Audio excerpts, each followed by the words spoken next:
already running on a little bit. Let me go on because I want to think about something else. Okay, we're working on these things. We've actually shown, for instance, that titanium-28,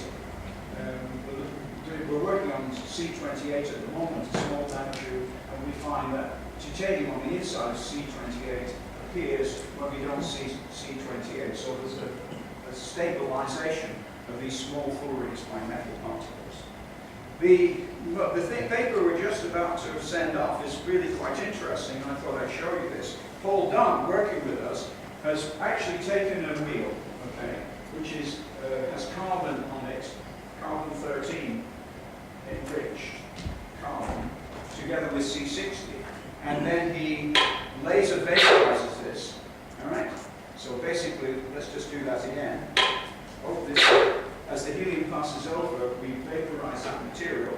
In fact, we'll do it more slowly. Okay. So what's happening, the laser vaporizes carbon-13 enriched graphite, or amorphous carbon, together with C60. And what we get is, here's the C60 signal, okay, a very strong signal.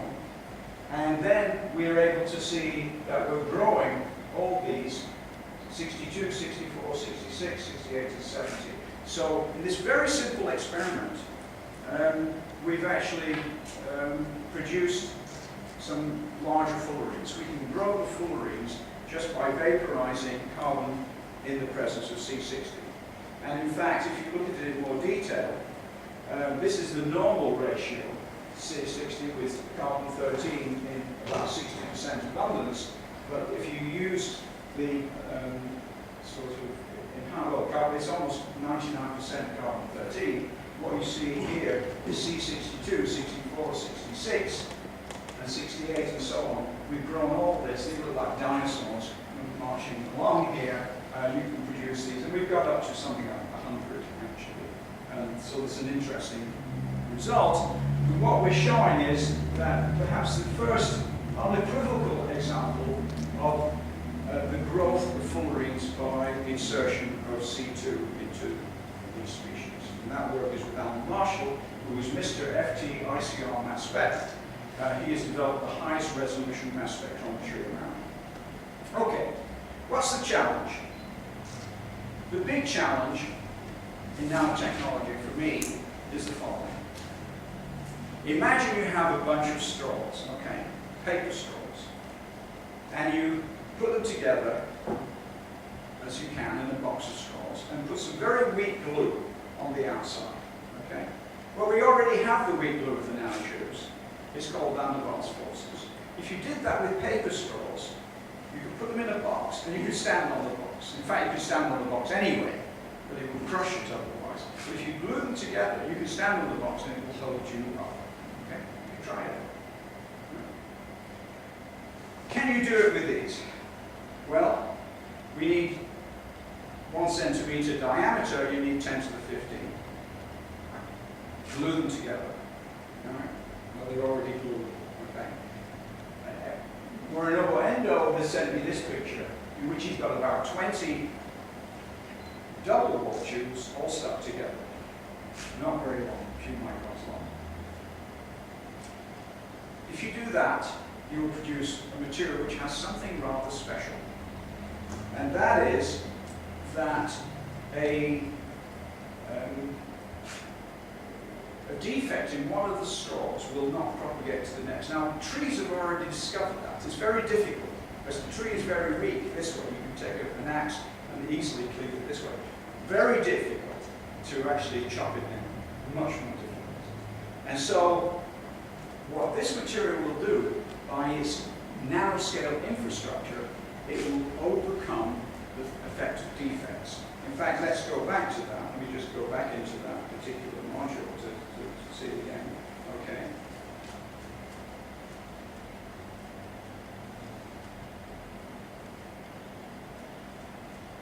Here. All right. Now, say you had a defect in this particular tube. It will not propagate to the next one. That's the most important aspect of the nanoscale infrastructure of this material. And you cannot get that. I don't see how you can get that with with any other material at the present time. Because the intrinsic strength of materials is not, you can't get it. Because what happens is you put the macroscopic force at the microscopic position. Say you want to knock a tree down, you cut halfway through and then you push it over. So what do? You put that leverage force at that particular position. You can't push the tree down until you produce this defect through this. So this material probably will be the strongest material that you can possibly make. Okay, if molecular electronics comes through, we should be able to put all this supercomputer into a wristwatch. Okay? Now this happens to be a Calvin Klein wristwatch. And it's very interesting that people are prepared to pay 10 times what this is worth just by Calvin Klein putting CK on it. I put HK on it, and they want to pay me what it's worth. It's very interesting, and I think we should think about one of the reasons that we're in this deep economic shit, because of this ridiculous sort of aspect that by just putting some name on there, we're prepared to pay far more than it's actually worth. Think about it, because it's an interesting aspect today.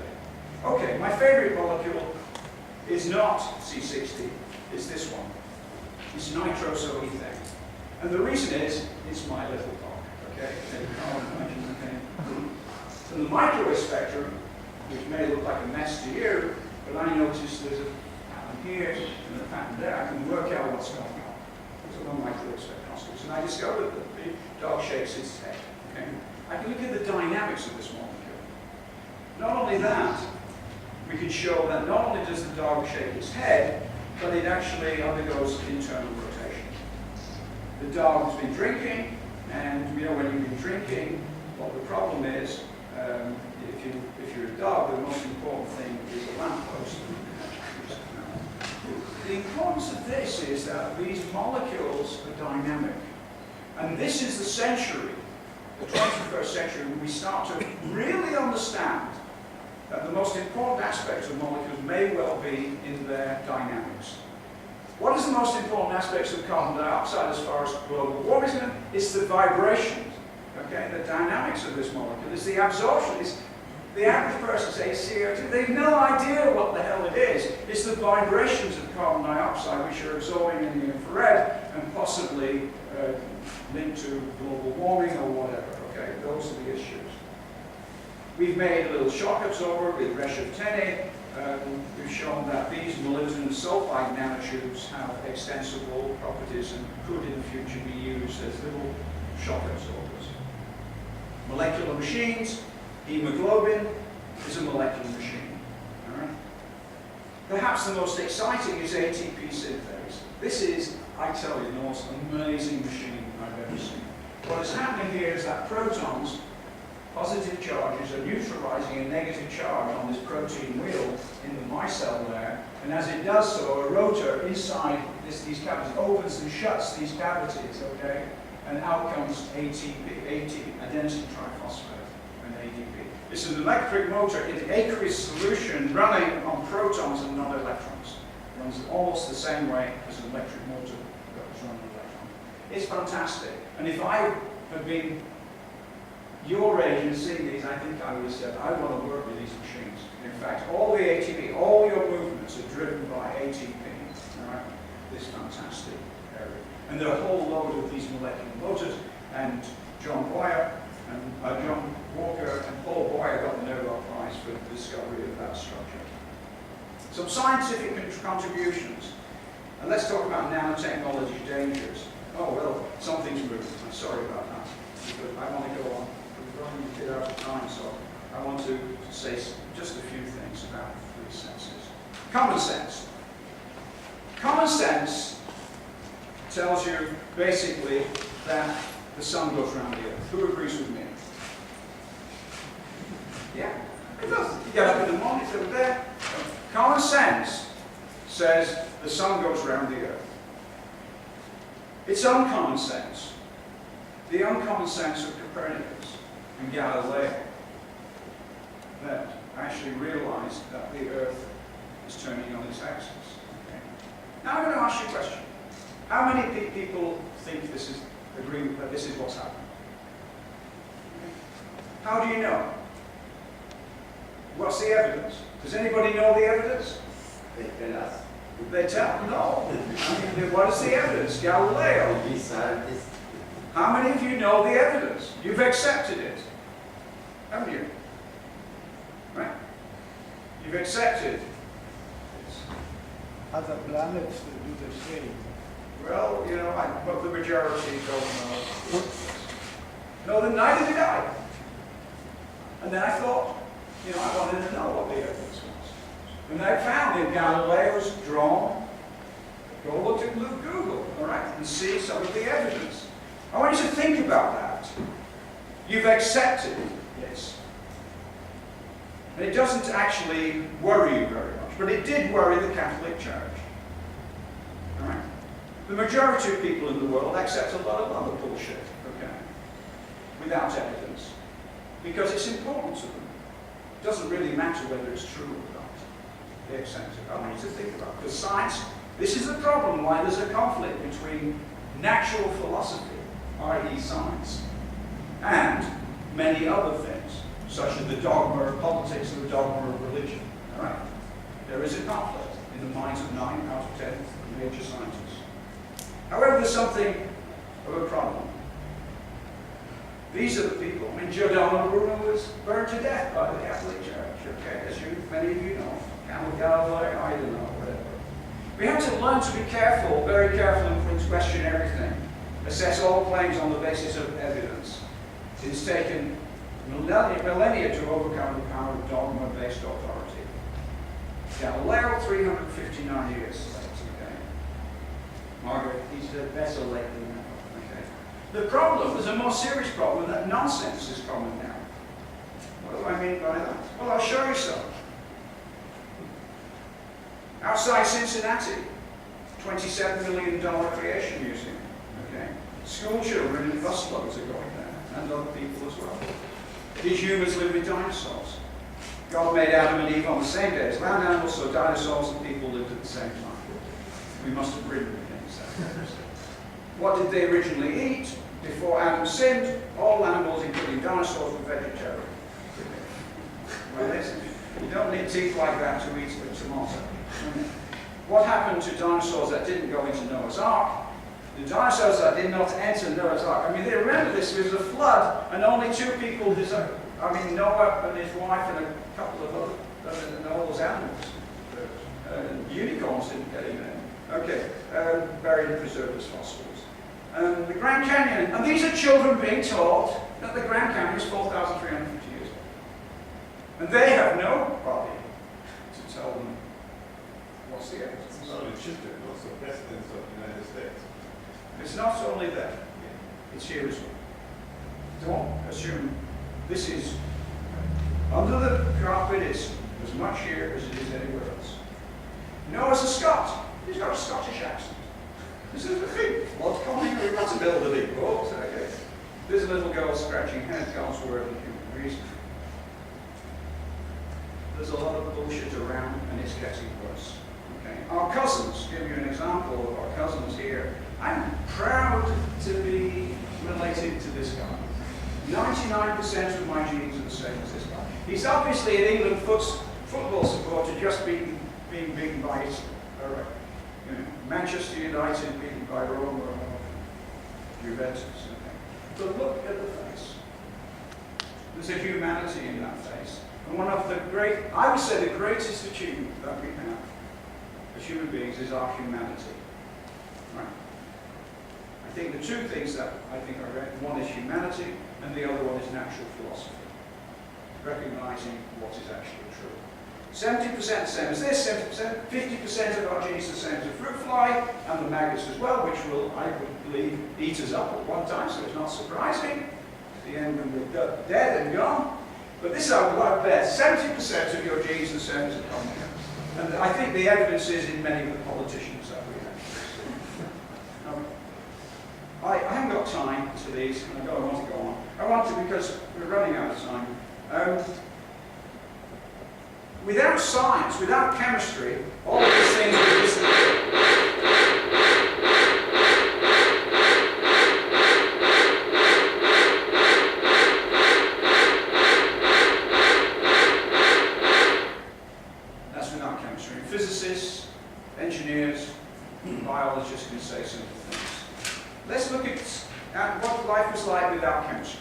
Okay? No mobile phones to take photographs. This was amputation without an anesthetic. Women had mastectomies without an anesthetic when they were awake. Okay? Just think about it. There can be no more humanitarian contribution from chemistry than anesthetics. When people will talk about science, let them think about going and having an operation about it. Let's talk about penicillin. Penicillin. Now that's a miracle. Blood poisoning in 1942. Cured in 3 weeks by penicillin. Unfortunately, bacteria are evolving with an immunity to antibiotics. Think about it. This may be coming back. All right, that's the issue. Now just imagine that a young child went to Lourdes and in 3 weeks was like this, okay? If it ever happened, the only miracles on this planet are scientific ones. Let's look at some heroes and heroines. I think this is an important issue that you as young people should recognize. This is a typical caricature of a scientist. Here's another one. All right? And who's responsible? We've got this guy. And he's an imposter. All right? He didn't create that theory of relativity. All right? The guy that did it was this guy, totally unknown. All right? So I know Einstein. And it's young scientists who should be our icons. Okay? In fact, he was 17 when he first started to wonder what it was like to move at the velocity of light. It's young people who basically are thinking about these things. They may achieve something a few years later, but it's you, what you're thinking about now, that's most important. Not people like you. All right. Unfortunately, you've got this guy, and he's a Scientologist. But mind you, I don't see the difference between Scientology and all the other religions. I don't see the difference, but some people do. This is Darwin. When he wrote this amazing book, which changed our whole perspective and fits so perfectly with what we know about DNA, was young Charlie. He was 24 when he went on that voyage, which was the start of all this. This is, this is Michael Faraday. When you ask the question, how long does it take for a magnetic sort of interaction to travel, as some people did, okay, then it was actually Clerk Maxwell who worked out that it went at the velocity of light. And he was wee Jamie with a little quiff on the top of his head. He was a very young man. Rosalind Franklin took the most important photograph that's ever been taken. It's that one. On the basis of which Crick and Watsman showed that the DNA had that structure. Right, I want to go on because I don't want to, you've got to see this one. I was interested in tattoos and I discovered that there were young people who were really great. They actually were interested in quantum mechanics. He has shown Maxwell's equation and in fact DNA. Okay. Heisenberg uncertainty principle. I'll pass over that's LSD in case you want to see excited. My favorite is this one, and we've actually met Nicole who had this Taylor expansion of some. Okay. It's interesting that some people are interested in science enough to tattoo this on their shoulder. Got just enough time to talk about this. The world has changed. How many of you have looked at an encyclopedia, Richard? This week? Okay. Never a picture of a dog that I was interested in. What has changed is what I call the GUI wiki world. Okay? Google, YouTube, and Wikipedia have created a new world of information. GYWW. Okay? And basically, if you look at Encyclopedia Britannica, you get this drawing. But if you go actually to Google and the image browser, with any of those terms in, what you obtain is pages and pages and pages and pages and pages and pages and pages and pages and pages and pages and pages and pages and pages and pages and even rotating documents. It's a revolution. It's a triple revolution. A paradigm shift in seeking, finding, and accessing information, fostering the creative imagination, YouTube, making films, and Wikipedia, 500,000 people contributing to what's out there. And we are now creating a cache of URL links. We've got 4 universities in the USA, 2 in the UK, 1 in Japan, and then in Spain and in South America coming on some, helping us. And it's called GeoSet, Global Educational Outreach for Science, Engineering, and Technology. We have, I don't need to be here. Okay, you're looking at this. I could be in a little box over here, and you can see this over there, and that will be the PowerPoint coming through. And that could be downloadable for teachers and others to use. It's the future of broadcasting as far as I understand. Okay. Now, these are the 2 sites. Geoset.info. All you need is this into Google. GEOSET. You don't need anything else to get to those 2 sites. Put it into Google, you'll get there. Now I'm going to show you what we're doing. Okay. We've got undergraduates working with us.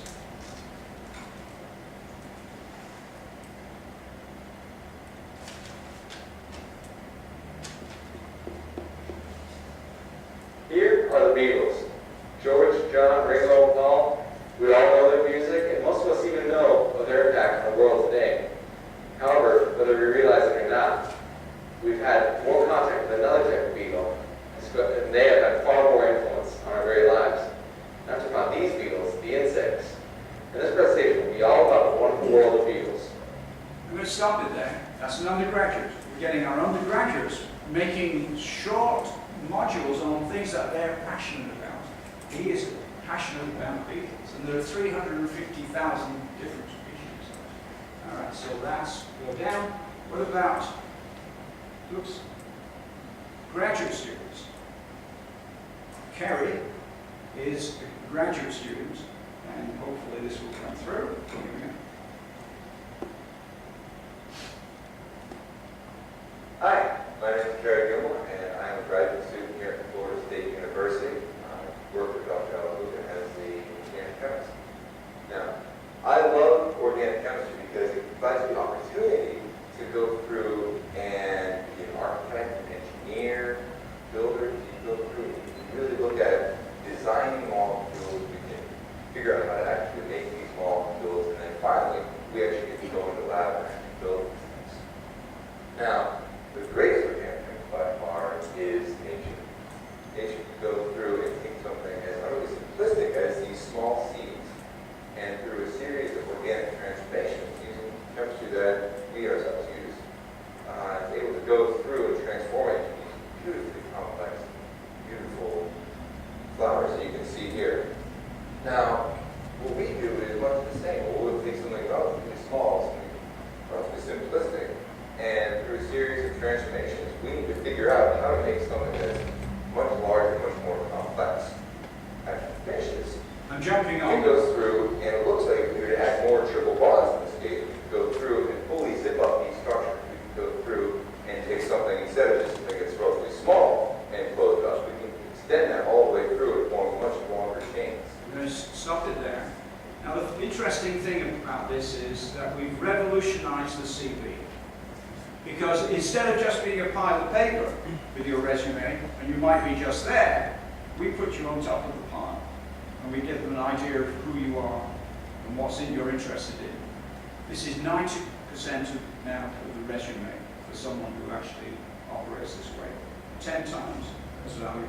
The person who reads it doesn't have to do the work. They can sit there and look at you and watch what's going on. And we've got a Hall of Fame. You've seen Kerry, he's now in Italy on a Fulbright scholarship because the URL was sent in his application and his nomination. Steve, he was working with me, and I asked him to do a little summary of what we're doing. We got a Rich Media Award. Prashna got 4 tenure track offers, and they told her when she got to one of the places, we watched you on the internet, we can see you can teach. Ridley said the presentation was the defining factor in getting into medical school. He said it was really fun to do this, I think it helped me get my position. Artrees, when she went down to the gubernatorial scholarship interview, the committee had already seen her and said, we enjoyed your presentation on the internet. She was already there before she even got to interview. Vinny, you've just seen, you haven't seen Brian, you haven't seen Jennifer. My colleague, Mark Riley, sent the URL to NSF and they came back and said, I really enjoyed watching that because I can see the sort of people that we're funding. It's going to go not just for your CVs, is going to be part of the future, in fact, in getting information. In fact, for assessments, for those who are assessing, how many of you have seen a pile like this and you have to mark papers? Are there many people like this? Okay? Marking, okay? Well, let me show you what I do. I'm sitting at home in England, marking my students on the internet, drinking a glass of wine. All right, Pugno preaching. All right, the people helping me, well, the G-Force, I thought I should show them. Okay, Colin Byfleet, Steve Ampler, Sam. I think he wants to get on Baywatch actually with this picture, and Penny Gilbert. All right, okay. I really running out of time, so I'm sorry because we went on. Oh, my family and I, we produced this children's book in Japanese. You might be able to read some of it in Chinese characters. I'm getting a little bit back to graphics. Our younger son created some characters, Benji and Bruno, this dog, and as a family we now produced this book. It's in Japanese actually. There's a bit of Chinese characters on there for some my Chinese friends over here. This little boy gets smaller and smaller and smaller and smaller and slides down DNA. Okay, so that's, and then he's rescued by a All right, that's Margaret who's in the audience here. She said we were going somewhere else. I don't know quite how we ended up here today. I want to finish off with an absolutely exciting moment. C60, the third man. There's a film called Der Dritte Mann in German, the third man, and I've always thought of C60 as being the third man. There's diamond, graphite, and C60. I mean, there are other variable forms of carbon, but the only ones that really are well-defined are diamond, graphite, and C60. And it's amazing that it was discovered at the end of the 20th century. It's been lurking around. And the interesting thing about the third man is that he was lurking around the back streets of Vienna after the war, fleetingly observed. Okay, people thought he was dead, but somehow they realized that lurking in the back streets, in the sewers of Vienna. And I thought I'd show you a piece of film.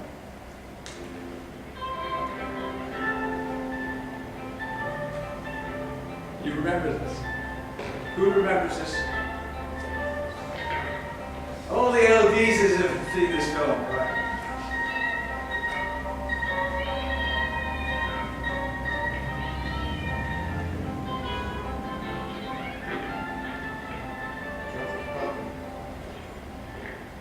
What kind of a spy do you think you are, Satchel Foot? What are you tailing me for? Cat got your tongue? Come on out. Come on, whoever you are. Step out in the light. Let's have a look at it. Who's your boss?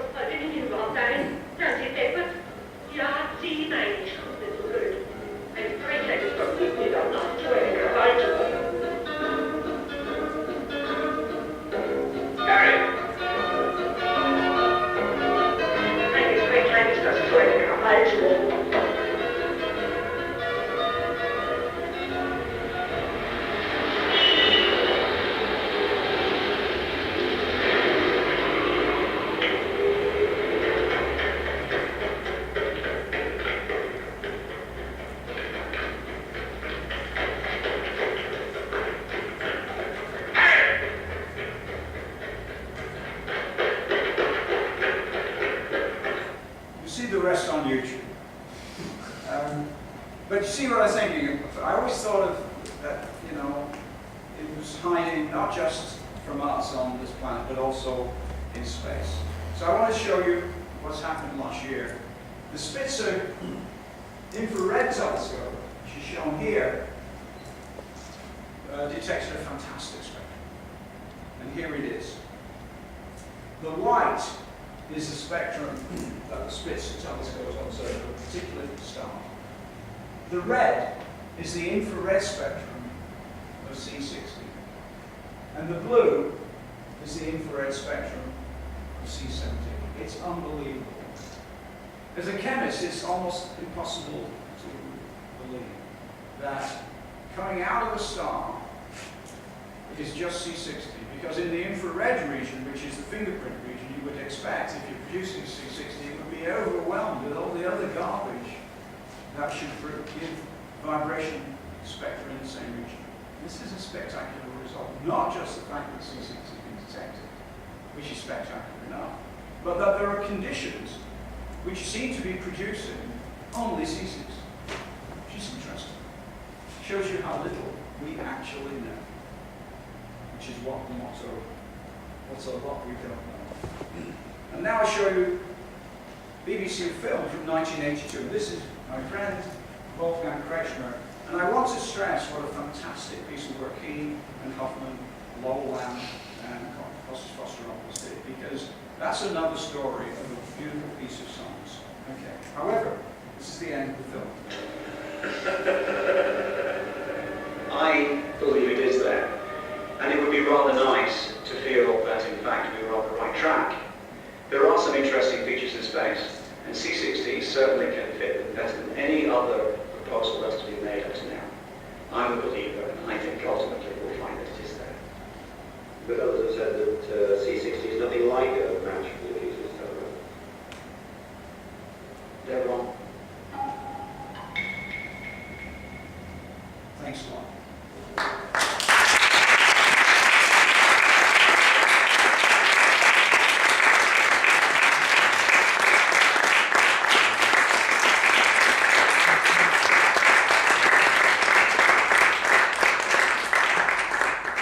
I was set up for an hour and a half, so I'm actually 10 minutes on the time, but I think it must be break time, isn't it?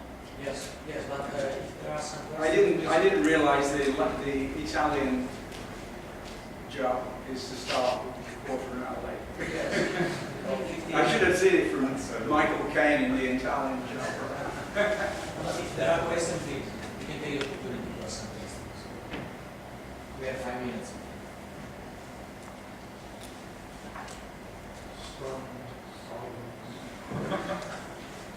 The usual case. Yeah, you are. What is your thinking about, if you will, the conflict between myth-making on one hand, perhaps from a mass media, and the internet? Well, I think the thing that is that the world has been, that we have today has been created by about 1% of people. I mean, you don't need many scientists to change the world. You don't need many intelligent people to, especially if you've got the sciences which are technologically so powerful and basically involved. And so that group of people are the only one for whom a fundamental aspect is to look at evidence and experiment and take notice of the way it is. That's our job. Unfortunately, these technologies are so powerful and so useful and so efficient now that nobody needs to have this same attitude, because you can go to the supermarket. I mean, the average person, I think, not belittling them, but they watch football on television, go home, go to the supermarket, someone produces the food, right? They switch the light on, the electricity is produced by people who really, 50 years, a small number of people have created the modern world. And I think the problem is, and I think it's more serious today, is that nonsense is pretty common. You don't even need common sense. You need common sense to survive. In the old days, you had to put wood for the winter. You had to make sure that you had food. The community had to work together, and knowing from common sense what works rather than what is. And you don't need to know that the Earth is turning on its axis in general to survive. The Neanderthals or whatever survived without knowledge of these sorts of things. But now I think we have a group of people, which is 9 out of 10 scientists, in total conflict with not only the media but various other organizations, because we don't accept dogma, we accept only evidence. And we have a naturally skilled because we don't know everything. And in the case of global warming or climate change, we know what a complex problem that is, and we just look at the data, and the data, all we can say is it don't look good. We can't say it is. I mean, there's a real problem for the scientists who say, you know, it is this, that, and the other. My view is that, look at 9 out of 10 pieces of evidence, 9 out of 10 indicate yes, but 1 out of 10 glaciers are not receding, and so you look at the overall data and just say don't look good. Not that we can do anything about it, but I think there is a conflict between that group of people, which as I say is a very small number, and the rest of the world actually, for whom they don't want to accept these things because they're in conflict with something that's very important to them. It's very, to the business people, it's very important that the average population don't get worried about things when I think they should be worried about things. I mean, the most recent guess is that the polar ice caps will, the North Arctic polar ice cap will be gone all the year round by 2018. If that's true, then the absorption in the region. Now we don't know, but it's been receding. And it's happened before. So whether we're responsible is irrelevant. The fact is that there looks to be now a change which hasn't happened since the dawn of our civilization in the last 14,000, 15,000 years. And the problem is that we don't have the infrastructure, it seems to me, to respond because we're so dependent on our Gucci watches, Italian Gucci watches. Okay, or we're so out of the things are out of control.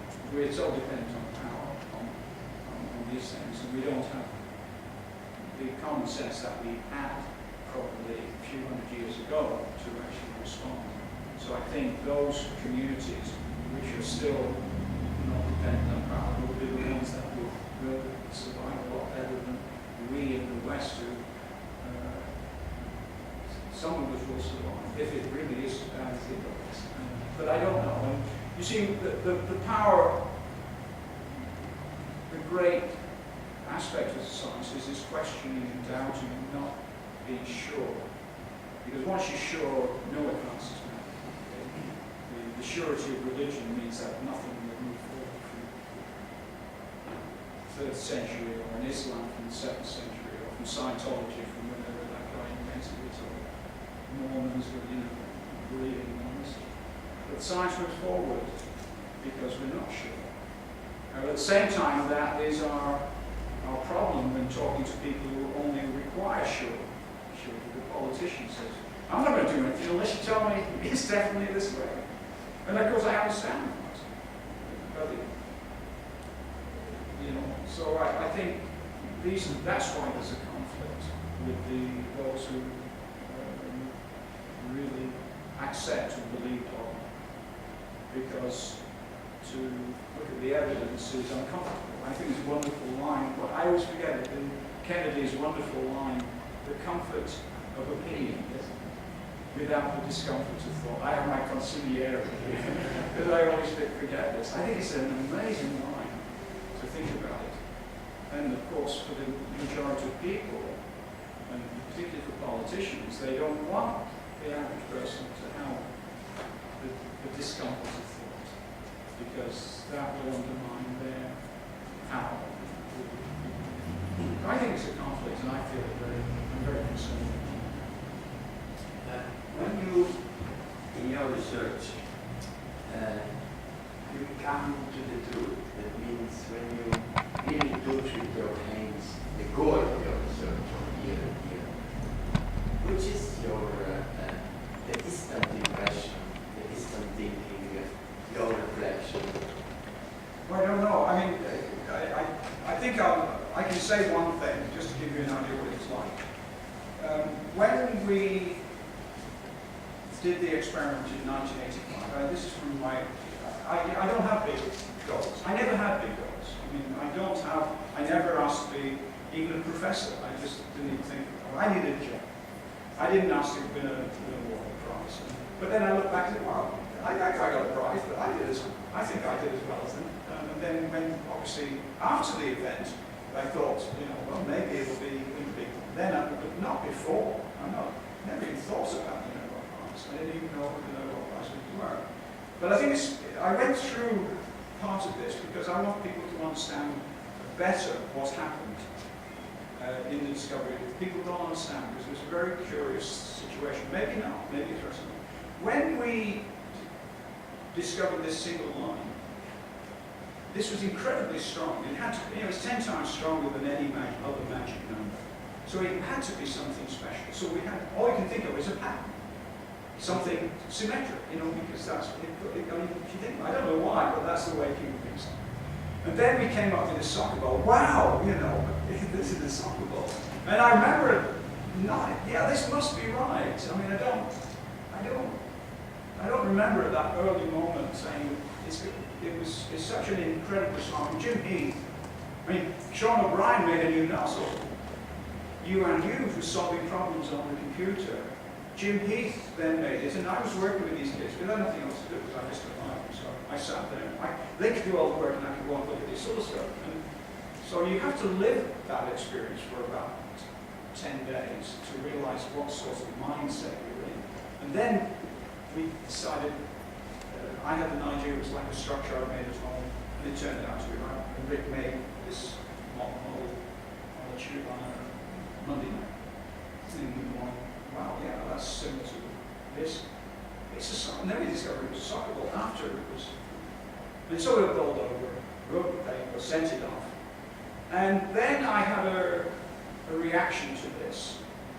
And that was the reaction, hang on, we've got no real evidence. We were bowled over by the events.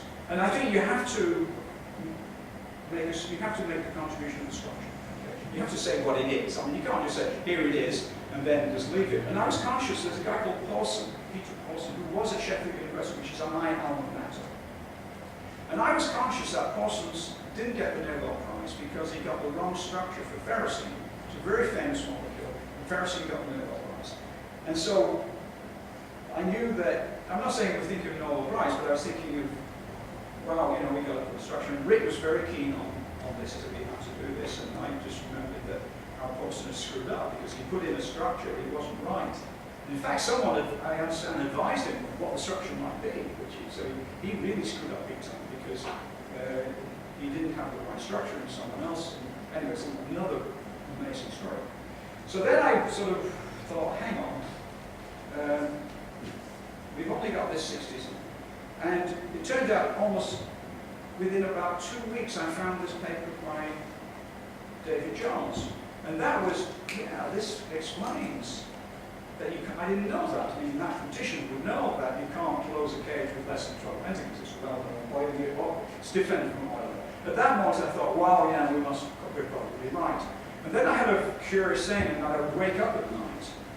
Harvard probably never realized I would wake up at night thinking, hang on, if this is wrong, I've got to commit suicide. I really thought of the problem here. And I would then go through, and then I felt, okay, I've got to spend the next 5 years proving it. But there was something else about it. I also felt something very strongly, that if it was wrong, I wanted to be the person to prove it right. More than anything else, if it were wrong, I've got to be the person to prove it. And so, Rick and Bob in Rice were there, and I went to Rice 10 times in 1.5 years, 2 or 3 weeks ago. So I went, I came back for 2 or 3 weeks, went back to Rice and worked with the Rice group on the experiment. I worked with my group at Sussex to try to develop it. It's a long, messy story, and I don't want to get involved with it. And so the Rice group worked with me, and independently, I worked with them, and we worked at Sussex independently, and gradually built up a wealth of circumstantial evidence. It was overwhelming. I mean, Rick would say it was compelling. Okay? And it just seemed to me that if it was not C60, it had to be that cage. So that's the situation. And then in 1990, Freshman Hoffman had this fantastic breakthrough, and they extracted, and then it was correct. And then it was done. So that's, each scientist works in a different way. And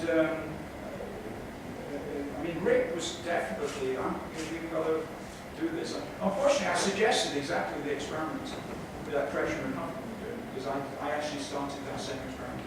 And Rick, I said, you've got to buy a quadrupole, and he wouldn't buy a quadrupole. what a quadruple, we would have solved this problem. Jim Heath and I were working along the lines of Gresham and Huffman within a year or two. Within the year, whilst I was going there, but I said, we've got to buy a protocol to see whether this discharge method was doing it. If Rick had brought that, but that's another story. Don't want to get into it now. Thank you very much. Is that all right? Yeah. I'm not answering the question, but No, it's okay. but I said what the question is. No, the question was there. That means the first is, in other words, it is, I am sure about this. Yeah, I wanted something to young people. I had a big controversy with a very well-known astronomer called Fred Hall. Anybody heard of Fred Hall? No. One or two people have heard of Fred Hall. He was a very famous astronomer. And he was producing theories out of a hat. And his view was, here's my theory, you prove it wrong. Right? I was so angry about that. That is not what you should be doing. If you have a theory, you are on the bound as a scientist to prove it right yourself. That's important for you young scientists. And he said there were bacteria from space, and he said, I have evidence of bacteria in space. I said, well, bullshit. And then he said, you prove it wrong. I mean, it's incredible. And so I think it's important that when you have an idea, that you prove it. I mean, some people, there are multi-universes. I mean, come on. Let's find what's the evidence. I think for me, it's very important because I go into the lab, and I did go into the lab, not often now, and I feel that science is like going in the ring with Muhammad Ali. Right? On Monday, you get knocked out in the first round. On Tuesday, the first round. On Friday, you get to round 2, if you like. Right? So once a year, you get to the 5th and 10th round. Once in a lifetime, if you're very lucky, you get to 15th round. You get the never class, but only a small number. And very few manage to beat Muhammad Ali, as you well know. Okay? That's what science is. You have to have resilience, and you have to have something special that nobody else has, and that is that you go in there and you accept the fact, and the universe punches you on the nose that you were right. Most people don't do that. In fact, 99 out of 100, they just say, I don't like this result, and they don't care. I'll just believe what I wish. Yes, Okay, we have time for another question, no more. If you have another question, please. Yeah. As I understand from your first important story, you were interested in arts during your childhood. You happened to be useful. Yeah. Right? So do you think that most of the breakthroughs in science are somehow related to this kind of match, where scientists have some interest or some knowledge of the interdisciplinary nature? Absolutely. I think you'll find that certainly even more today than ever before. Interdisciplinary, cross-disciplinary, working with other people who have abilities or expertise you don't have is absolutely vital because we've got big problems to solve. They're not going to be, in general, single-person problems. But I think if you actually think deep down, the human race has one thing, well, maybe not totally wrong, different from animals, but it was an appreciation of symmetry, patterns, and stuff like that. So, if you look around, you'll find, there's a pattern on the wall. In fact, you can see this pattern. We seem to like that sort of thing. And we find the same thing in mathematics. And what I think is interesting about the kids who have tattoos is they see something in science that other people see in I love money. Or something like this. So when someone puts this tattoo on there, I mean, I saw someone this morning who had Bono and U2. Now, I don't know how you can love Bono. You might like the music, but anyway, she had Bono and U2 tattooed on here. I think I prefer the Heisenberg and Schrödinger principle, or I certainly prefer to see that because there's some extreme value in mathematics. So what these kids are saying is that they see something in a non-mystical sense, spiritual, in the patterns of mathematics, and there is that aspect of it. it, and it's a subtle factor. And of course, we all like patterns. If you look in the